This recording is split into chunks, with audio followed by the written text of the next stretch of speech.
Two brothers lived in a quiet village surrounded by golden wheat fields. The elder one, Noah, was 10, bold, loud, and confident.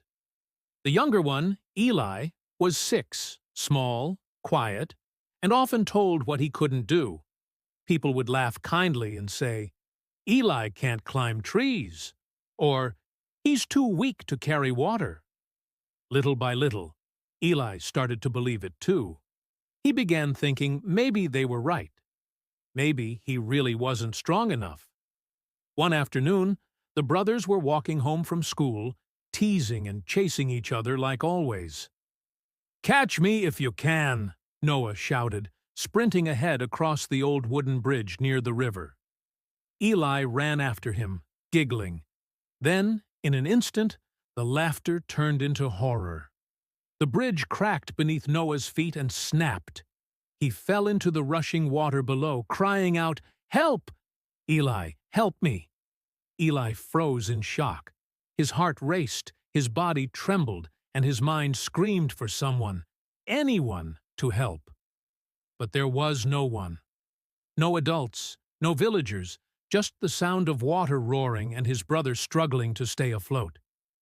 He wanted to run for help, but there wasn't time. Noah's head dipped below the surface once, twice.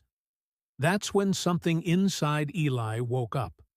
For the first time, he stopped thinking about what he couldn't do and focused only on what he had to do. He grabbed a long tree branch from the ground, ran to the riverbank, and shouted, "Hold on to this, Noah!" His tiny hands trembled as he stretched the branch toward his brother. Noah clung to it desperately. Eli planted his feet in the mud and began to pull with every ounce of strength he had. His arms burned, his back ached, and the branch slipped once, nearly pulling him in. But he didn't stop. He gritted his teeth and whispered to himself, "I can do this. I can do this."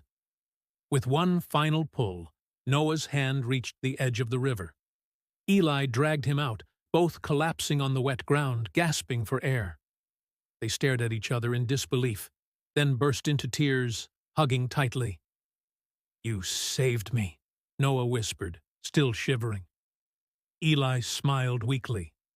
"Who else would, if not me?" When they returned home, they told everyone what had happened. But instead of being proud, the villagers laughed. A 6-year-old pulled his brother out of a river? Impossible. He can't even lift a bucket of water. Eli lowered his head. Maybe they were right again. Maybe it really was impossible. But then, an old woman named Grandma Elara, the village storyteller, stepped forward. Her voice was calm, but powerful. "You're asking the wrong question," she said. "The question is not how he did it, but why he could." Everyone fell silent. "When no one is around to tell you that you can't," she continued, "your heart forgets its limits." That little boy didn't stop to think he was too small. He didn't stop to doubt. He just believed, and that belief made him strong. The villagers looked at Eli differently after that day. He was no longer the weak little boy they once teased. He was proof that courage doesn't come from size. It comes from belief.